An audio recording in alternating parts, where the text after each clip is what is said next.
And we're back. Another episode of Startup Hustle. Matt DeCoursey here to have another conversation I'm hoping helps your business grow.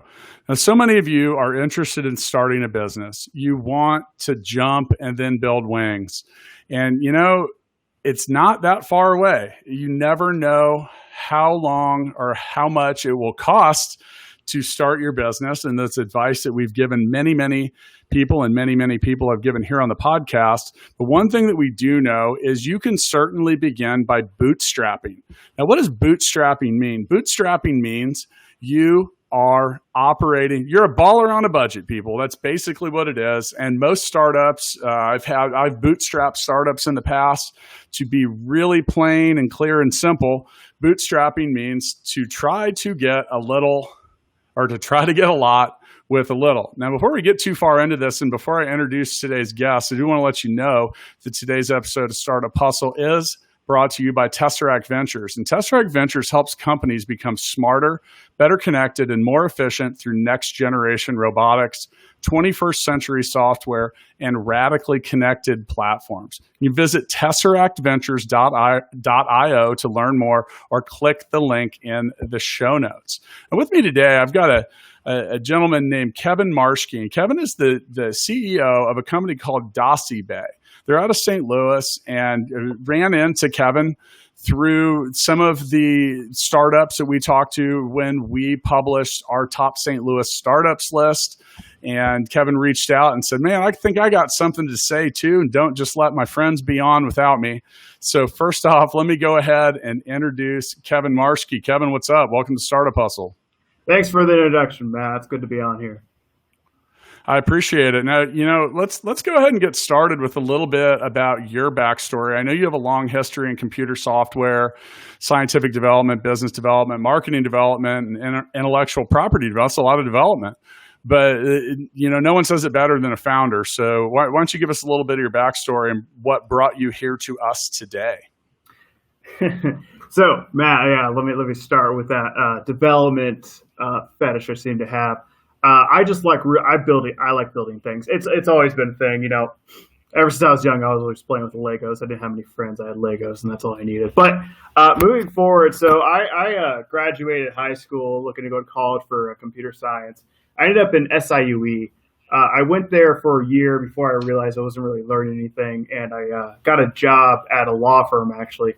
And I was promoted at that law firm about a year later. And they assigned me CTO. I really think they thought I was a lot older than I actually was. But the pay was great. I dropped out of college because of it. And a little down the line, a few years of doing that job, I really liked it. Really liked the people there. But, I've always, like I said, I like building things. And when you're working as a CTO at a law firm, you're not really building things. You're more so tearing things down. That's what I've come to realize. But so I started my own company with some friends of mine from high school, which, it's rare. It's always your friends from college. But no, it's been my friends from high school. And we started the company without a plan. We just had an idea that we were good at building software. And that's really all we had. So we started building software as just general consultants. We weren't getting paid crap. We were getting paid enough to feed ourselves and occasionally, take our girlfriends out for a movie or something like that. But past that, we weren't like billionaires that we wanted to be. However, we started learning a few things, and that was cash flow, which brings us to the subject of bootstrapping.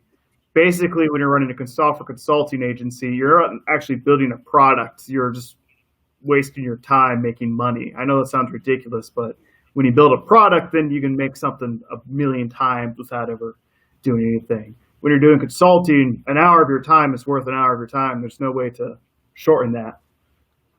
So that's what got us into Dossibay. And we bootstrapped Dossibay with the money we got from consulting.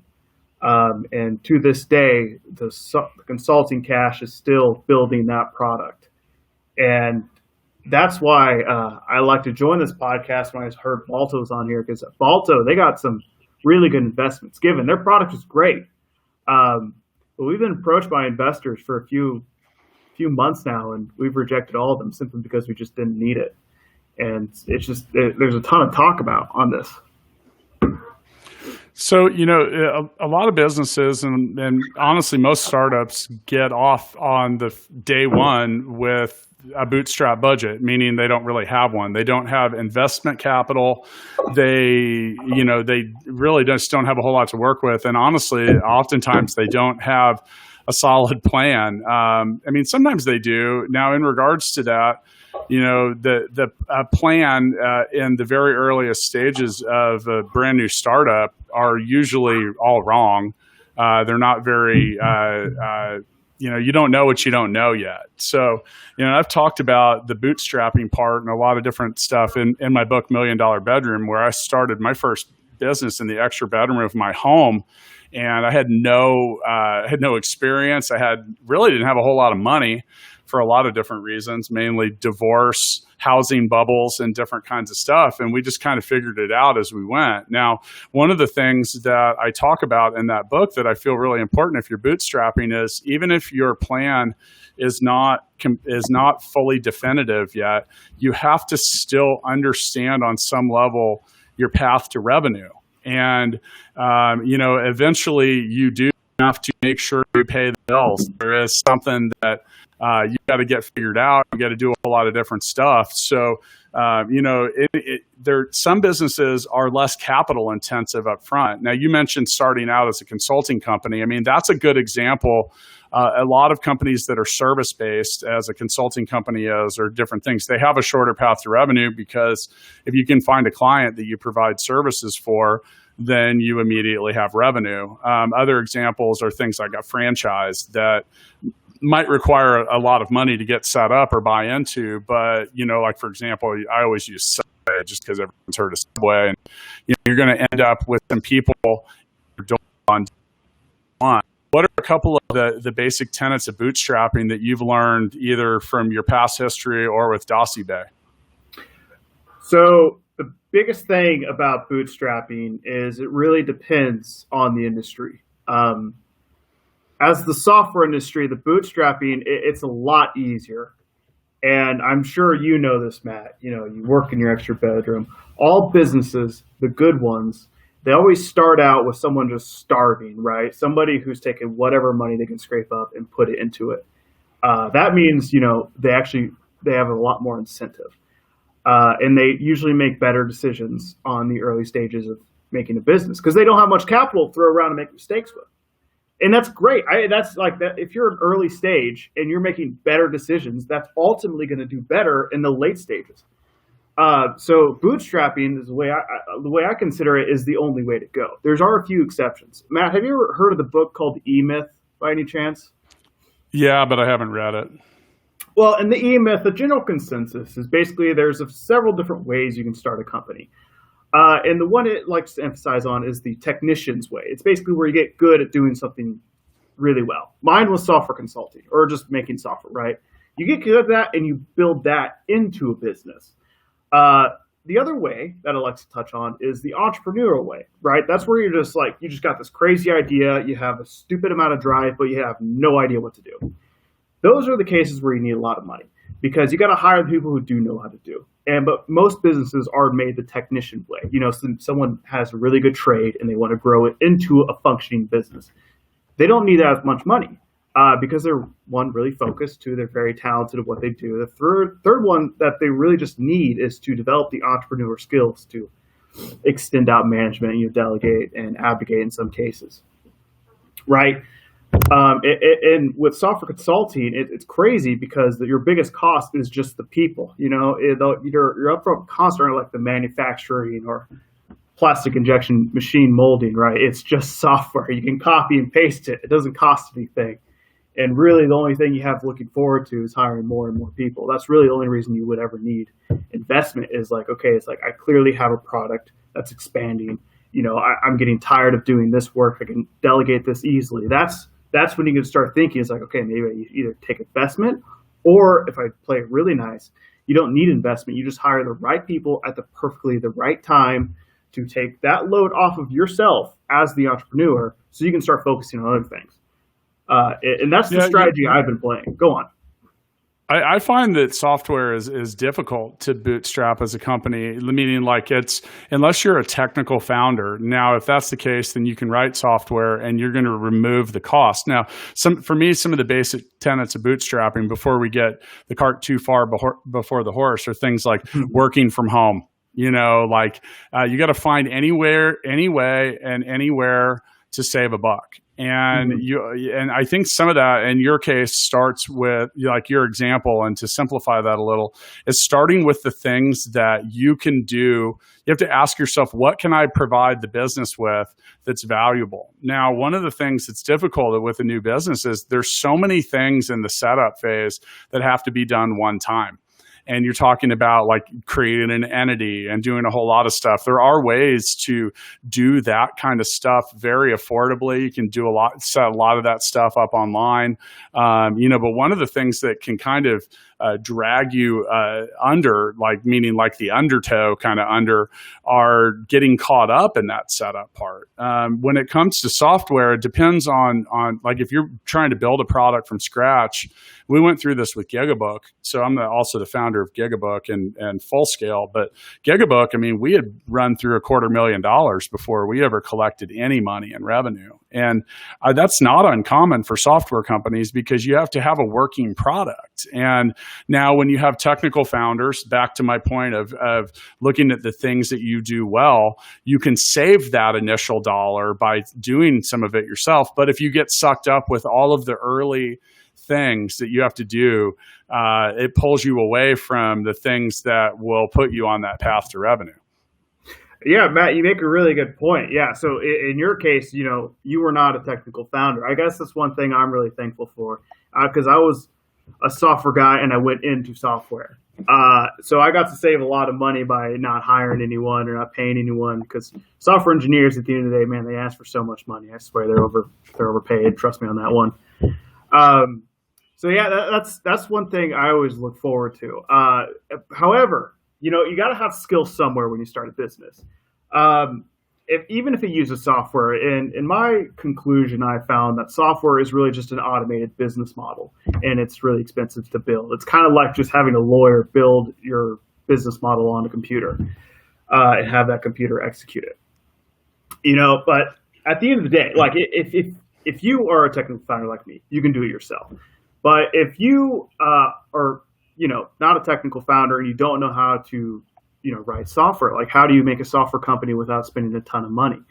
Well, one, you can find someone who is technical, bring them on as a co-founder, or two, you can hire like outsource people. And yeah, it's just at the end of the day, you got to realize like what you're good at. If your idea reflects something of your value, you really have nothing to worry about in the long term. It's just in the short term, you have to find that capital, or you have to find someone that you can basically convince is like, if we build this out, we're going to make a ton of money, which I'm sure is what you did, Matt. Is that correct? Well, I mean, yeah, but my first company wasn't Gigabook. We actually had started in event ticket resale, and this was a long time ago. This was when StubHub was still relatively new. And in that regard, and you have to be careful when you're in a bit. Now, software is one thing, but if you're in different kinds of startups where you're buying and selling things, that can be a fairly fast path to revenue. But you also have to be careful because you can get stuck behind inventory if you don't have a good avenue. Marketplace, all kinds of things. You have Amazon and all kinds of 3PL, that's third-party logistics companies that will help you ship. That's basically what Amazon is. Amazon, in many ways, is a giant consignment store. And, I hear a lot of people complain. They said, well, they're going to take 20 to 30% of my sale. Well, they also give you a warehouse. They give you a shipping team. They are advertising. They have a marketplace for a whole lot of different stuff. So there's a lot of things that go there. Now, still in Congress with the whole Bootstrapping 101 thing is for me, when I got started, it was trying to avoid any unnecessary purchases. So if you look at needing computers or equipment or stuff like that, you don't always have. Now, software developers do require a little higher level machine, but when you look at the ability to acquire equipment that any kind of staff or support people could use, you don't need to drive down to Best Buy or Micro Center or wherever you're buying these things and buy the brand new cutting edge stuff. A lot of times people might have extra laptops, computers, that kind of stuff. Like right now with everybody moving out of their office space, if you're out there buying brand new office supplies or equipment, desks, tables, chairs, you can probably just go to Facebook Marketplace right now, and there's someone that's getting out of their office space that'll give it to you if you come pick it up for free. What are a couple other things with Dossibay or your other companies where you cut some expenses? So yeah, I'm going to love talking about this because as a technical person, like I said, the biggest, if you're going to make a business, you're going to need software nowadays. I can't think of a single instance where you're not. And with software, you need something to run on because software can't exist without hardware. And if you're on the cloud, you're going to need a powerful computer that handles a ton of requests, right? People spend way too much, and I mean astonishingly just crazy amounts that they don't even need to touch when it comes to like putting your business on the cloud or automating your business or whatever. I mean, it is stupid. I mean, that whole market is so overvalued. With Dossibay, for instance, like we do a lot of file sharing with Dossibay, and I mean a ton. We need a ton of storage. I looked into Amazon AWS, and what we needed, it was going to be like $6,000 a month, which at these phases, that's crazy. That is crazy. I didn't understand why. I went to some other providers, like DigitalOcean, and they basically quoted the same thing because I needed a hard drive space. And if you don't know what that is, it's basically like space that isn't used that much. You just put stuff on it. You take stuff off. It's very human, right? It's not speed. It's just storage, right? It's basically the warehouse for manufacturing companies. You just need it to put stuff. And what I did ultimately is because I thought that was so – here's how I proved that this was just so freaking – just expensive. I ordered all of the hardware myself. I ordered the hard drives. I ordered the server computer, and I put it together by myself. And this is easy. Anyone can put a computer together nowadays. There's YouTube videos everywhere. And so I put the server computer together. And what I did is I just plugged it into my wall at my house. And the total cost of all the server and all the equipment, it was like under $1,000. And it's no monthly fee because I all own it. It's like, I could spend $6,000 or I can spend a sixth of that and not spend it every month. Like that is the most overvalued thing. People like when they think the cloud, they're like, oh, I'm gonna have to spend $40,000. And it's like, no, you just build your own hardware, plug it into your wall. Now, eventually, you can't just trust it to be in your wall all the time because what if your power goes out? You're going to need a data center. And so I'm in here in St. Louis, and we have a bunch of data center companies, and I was able to call I think 6 of them in total, and I had them compete as like, I have this one server I just need to put in your rack. And these data center companies, they're used to people calling them like, I have 500 servers. Can I put them in your thing? But I called all of them, and one was like, yeah, just throw it in there. We don't care. That's no cost to us. And now my whole network is on fiber rich, straight to the T1 network, redundant redundant servers with redundant power. All for, I think they were charging me like $150 a month. So I saved that much a month in my startup phase. And honestly, I'm ready to expand. I can probably take in like 50 million users today and not have a single problem. If I was using Amazon AWS, that would easily, with the Elastic solutions they have, that would go straight up to like $200,000 easy. And that's the best way I cut costs on the early stage. Well, you talk about picking up the phone and making a couple calls. There's, here in Kansas City, there's an organization called KC Collective. And if you're a member, you get an opportunity to get a bunch of free stuff for being a startup. And there's, you can go to kccollective.org if you're here in the Kansas City area. Most of you listening are not.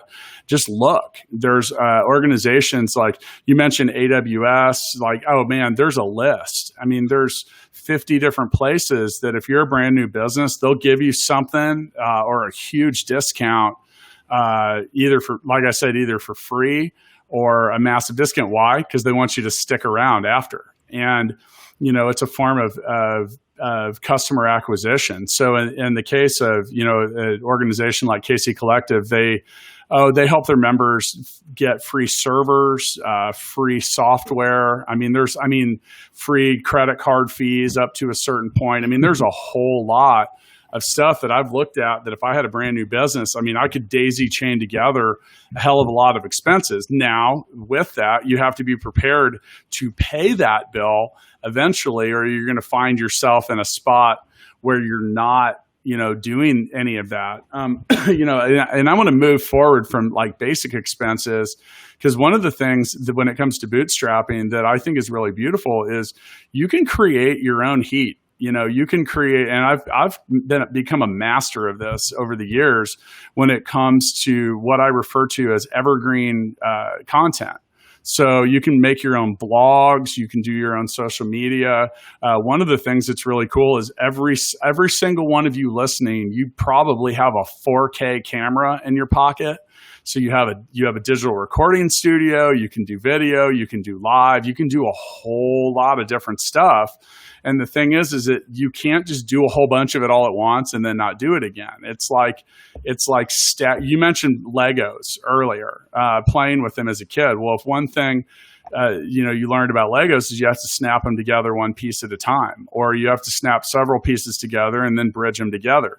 So any new company and any company that's bootstrapping, I highly recommend that you begin from day one with your overall marketing plan and how you can create free content. And here's the thing, back to those things you have to do one time. You have to set up a Facebook page and an Instagram and a LinkedIn and all this different stuff. There's so many cool and free tools out there. Most people aren't graphic designers. You can go to canva.com and, where it's got a gazillion different templates and things. And, you're talking either free or maybe 10 to 15 bucks a month. And you can create really, really cool images for posting on social media. And once again, you can do things like, creating a trust in you or your business by being a subject matter expert is really, really important stuff. And, you might be surprised who will reach out and, be interested in what you're doing, because they continually see you. Now, still to this day, 10 years later, my favorite free method of marketing is still the blog. And, at full scale, and once again, for those of you that don't know me that well, today's episode, I own Full Scale, and I'm the co-founder of Full Scale. We do tech services for people. I almost said that we were the sponsor today. So let me get that right while I'm at it, as Full Scale does sponsor a lot of episodes. So if you believe that there's nothing more human than technology, go check out what the inventors, engineers, and creatives are building over at testerackventures.io. From robots to flexible tech solution for construction and beyond, the Testerack teams dreams it and makes it come to life. Now, that's the same thing as a bootstrapping organization. You got to find a way to make it come to life, and there's a lot of different stuff. Now, did you get it? Have you received any other free services or reached out and found some bootstrapping or free marketing love that you've created for yourself in the business? Yeah, it all comes back to the fact that I built my own hardware and saved all that money. So quick preview. Most people listening aren't going to build their own computer, though. Yeah, well, so I did that, and I'm a mediocre hardware expert. Again, it's all technical knowledge, but I put it together, and I put myself for a very vertical expansion when it came to my business, and the hardware was at the bottom, and so I built on top of that, and I've made the hardware specific for the software. So what did that do? So Dossibay is. It's a file sharing service, like I said, but it's stupid secure. Like it's called subpoena proof. Like if you put something on Google Drive and the federal government wants to see your Google Drive, they can. If you put it on Dossibay, we can't give it to them because it's so encrypted. It was encrypted before it even left your computer. Like it's like a new level of encryption that I designed. But so it is more secure than Google Drive. But because I built the own hardware and made it custom, it's actually faster than Google Drive. Our upload and download speeds are faster than Google Drive. That multi-billion-dollar company. We are now beating them in speed. And we did that through a benchmark through a third party. And I put that information on my blog. And after I talked to the guys, like, are you guys really sure you did this correct? How can we beat in Google Drive? But I got confirmation, and I'm like, okay. And I put it on my blog. The St. Louis Business Journal then contacted me and was like, we want to write a story about you. How are you doing that? And that was crazy. I got so many cold calls after that article was released, because we target law firms as well as accounting firms, and that's all people who read St. Louis Business Journal. So that was just stupid. So like at the end of the day, you said, like you got a 4K camera in your pocket. That's so true. You got everything in your fingertips. You barely have to pay for anything with marketing materials. There should be no excuse you're using that all to your 100% advantage. I still have a lot to learn about marketing because I was a technical person. I wish I was a better marketer, but I tell you what, like if I was a better marketer, I'd be using my cell phone. I'd be posting blogs constantly. Like that is the best avenue we have today. It's just how flexible you can have with marketing. Like previously you had to buy a billboard or put an ad in the newspaper, right? But like all I did was like a technical review, wrote a little blog post, and next thing you know, I'm on, one of the biggest newspapers in St. Louis. Just because like I was, all of it was free. I didn't spend a dime on any of that. It was crazy. So like, and here's the thing is, if you want to capitalize on free PR, and I'm sitting here holding it, I'm gonna hold it up for those of you watching on YouTube, copy of the book Free PR by our friend and Startup Hustle alumnus, Cameron Harold. And Cameron was the COO of 1-800-GOT-JUNK. And they got it was thousands and thousands of articles, interviews, podcasts, everything like that can be, that it's free promo, and you pay for it with your time. Now, one of the things you talk about being in the St. Louis Business Journal, whether you want to be on any type of paper or anything like that, is if you're sitting around and waiting for them to come find you, they're not going to. You got to be prepared. So, make a little one pager about yourself, about your business. And then you can, the thing I really recommend is, use something like Gigabook or Calendly or something to create a appointment booking link. You got to make it really easy for people to tell your story. And for journalists out there, if you're listening, sorry, but you guys have gotten lazy. So, you'll see every journalist wants a story with a bow around it. But if that, that's what they want and what they need, then send them something with a bow around. There are sites like Haro, Help a Reporter Out. And those are like actual journalists that are in there putting in, hey, I'm looking for someone that does X, Y, Z, that does this, that does that. And, these are things that aggregate right back to journalists. Now, the good part is that I would imagine that when you were in the Biz Journal, that someone else ended up writing an article about you and your business afterward, because once again, that kind of supports my theory is journalists see one article out there and, oh, this looks like a good one, maybe we'll write it too. So you usually, if you can get in a decent publication or article about something, you're going to end up in about 5 more, maybe a lot more. So you got to get it out there. Trying to be being a guest on a podcast. And look, here's the thing, like, Kevin reached out to me, and, after hearing some of his friends and peers on this show, and he just filled out, went to startuphustle.xyz, filled out the contact form to be on the show, and, said, hey, I think I've got something to say as well. How about having me on? We ask a couple questions. Next thing you know, we book them on the show. So, that's the thing is, and I'll just verify, like on Startup Hustle, I mean, we've kind of gotten past going out and looking for guests because we have 5 to 10 a week that are applying to be on it. We've got some other people we reach out to, but I mean, on some days we get 5 to 10. So, and those are people that are reaching out. There's also publicity companies, PR agents, and people like that. So, all right, let's move on to the next subject when it comes to bootstrapping. And once again, with me, I've got Kevin Marschkee, and Kevin's the CEO and founder of Dossibay. Check it out. There's a link in the show notes. You can see what they do with secure data transfer.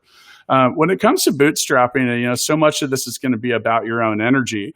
and your effort that you put into it. Now, you mentioned that you wish you were a better marketer or salesperson. Most startup founders do. You talk about hitting the phones and knocking on doors. Making an effort to reach out to people, looking for those first few clients. In my opinion, that's critical. If you're not gonna try to find those first clients, but then what do you do with them when you find them? So, at the companies that you've worked with and around, how difficult was it for you to find client number one? So I hate telling this story because honestly, it's like, oh, we were trying our best, we were hustling and bustling and whatnot, but really, no, they came to us. They came to me as a technical. It was an infrastructure company actually. I had a small background in civil engineering. My dad owned his own civil engineering firm, still does.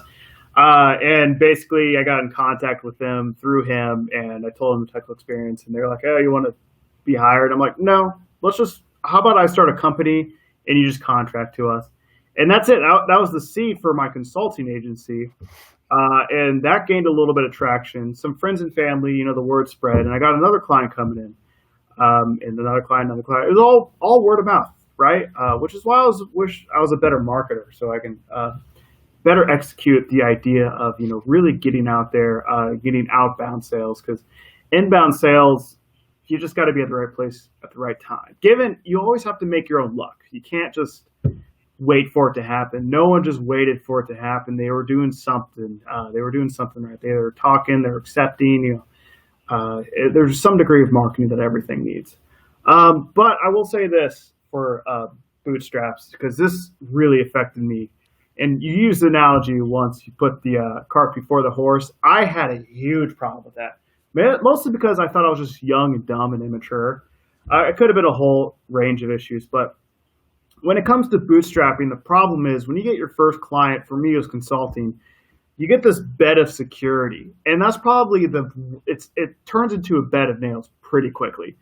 Because when you have security, you're comfortable. You don't want to take risks. You're not hungry anymore. You don't want to go out there and actually find some more money because you don't need it. That's detrimental.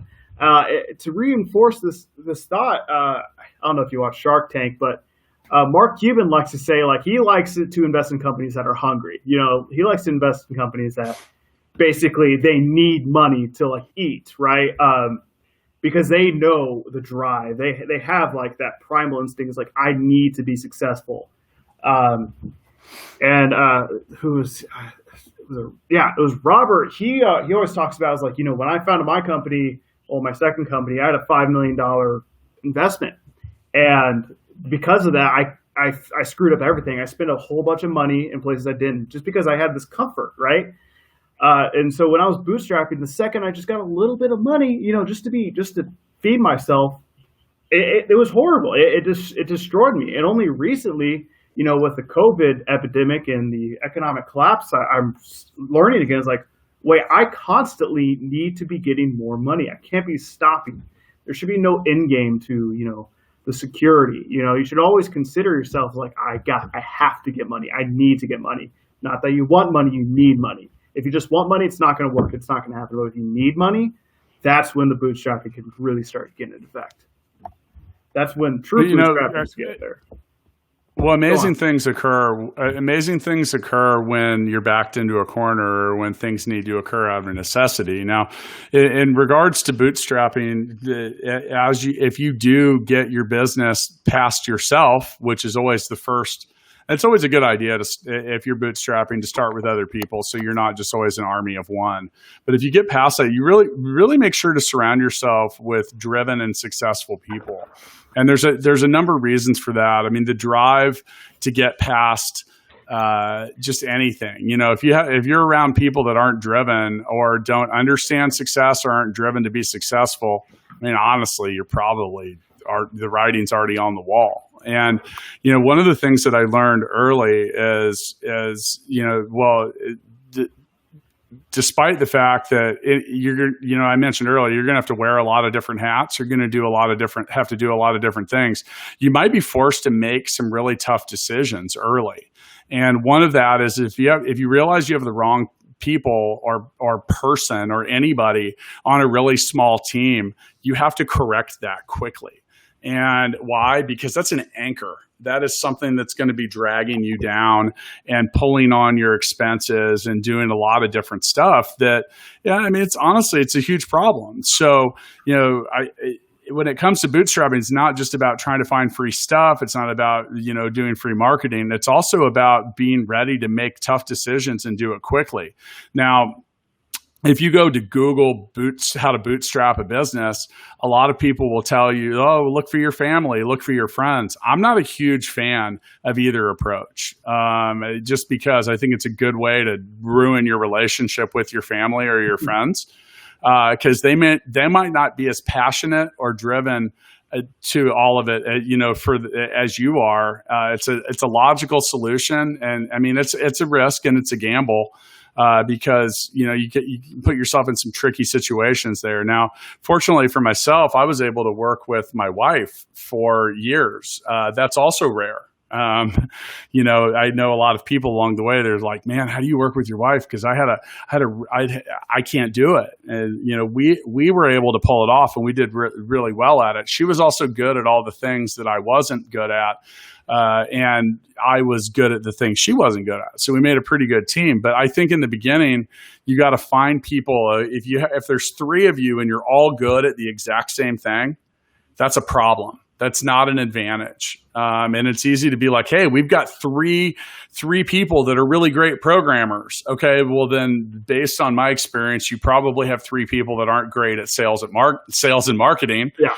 Usually, I find that they usually don't go together. Now, if that's the case, then there's something different. But you have to look and figure out the things that you're not great at. Now, speaking of being great at stuff, today's sponsor, Tesseract. Tesseract's brought Silicon Valley innovation to the Midwest, enabling businesses just like yours to define the boundaries of space and time through next generation technologies.